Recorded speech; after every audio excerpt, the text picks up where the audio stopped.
definitely design studio in here. So it's just such a nice space in here, and just, you know, lots of blood, sweat and tears, but it's all worth it in the end. So it's a very kind of self-paced environment. Some people come in here and make something really quick, other people will be in here like every hour of every day. Find it a good atmosphere to do work in. So this is Design Studio 1, and it's one of 6 studio units in the course, and I refer to studio as being the backbone of our course because it really forms the whole strength of what makes our BFA fashion course. Yeah, well I've started that. Try to encourage that autonomy of learning, where Studio 1, in theory, is not that much different to Studio 4 or 5 or 6 at times, except for the ramp up of skills and expectations. We also try to establish in that first semester that we respect the individual designer, that they don't have to be designing like the person next to them or whatever. They have a unique style and we want to encourage that, and we'll respect that for the next 3 years. I like that truck idea. And I think the beautiful thing is that even though we're starting from the beginning and some people may not have that fashion background, we do invite them to bring the prior experience they do bring, whether it be visual arts or building or architecture or whatever they're interested in, to their practice as a designer, and that individuality is celebrated. And we're trying to encourage risk takers where they won't be laughed at for trying something that's different, and that's what creativity and fashion's all about. We have many approaches in the studio unit to assist trying to get to that pathway of autonomy. Like the SOC project, which just goes for the first 2 weeks, because it can sort of allow those students to experiment and present their work to their peers and sort of gauge the expectations and sort of get a little bit of feedback and positive reinforcement that their individuality is going to be supported in the course. The idea of the project is that they're given X number of socks and have to design a garment from that. It's quite a beautiful exercise where it shows that people have no right or wrong aesthetic. It's very much about their taste, and they have to have run with that strength of their particular taste. And it also shows that you can make garments without necessarily great making skills. I can quickly find out how the students want to learn, whether they'll go and draw, whether they'll research, whether they'll cut the socks and put them straight onto a dummy. So that gives me insight into how the student behaves. We line all the garments up, and they then start to appreciate that theirs is different, that is as worthy a design as anyone else's in the class. From then on, they seem to move forward a lot more confidently.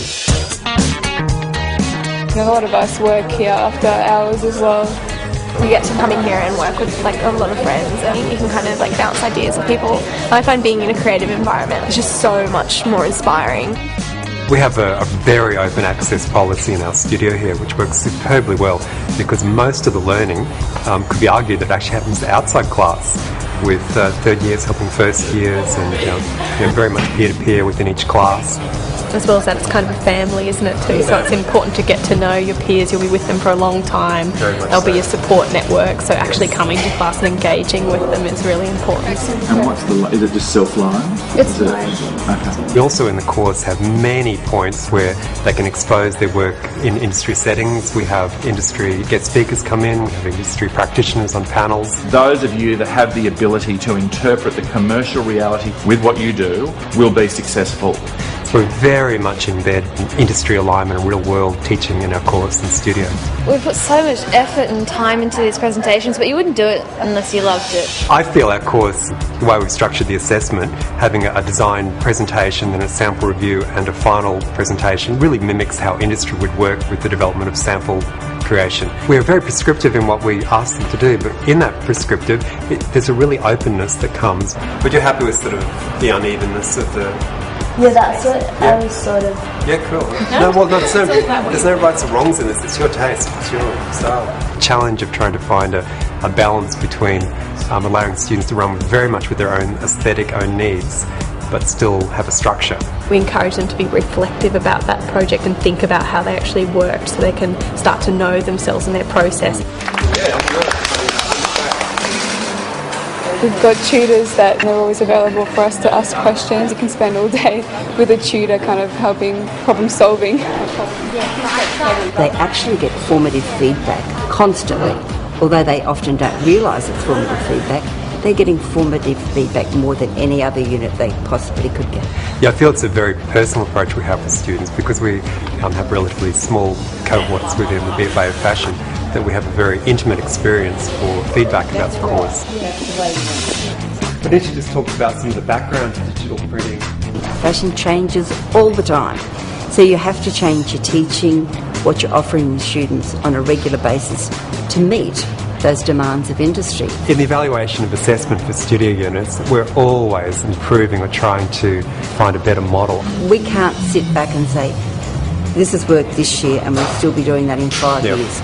We'll be lucky if it's still doing it in 12 months' time. Fostering that uniqueness of an individual, that's what Studio One's really about. In fact, I often joke that we'll be surprised we'll see a QUT tattoo one day on some of our students. You know, they feel very much branded to our course, that because you ask our students, you know, what do they do, and in the media they'll always sound they're a QUT Fashion student. They're not a QUT student, they're a QUT Fashion student.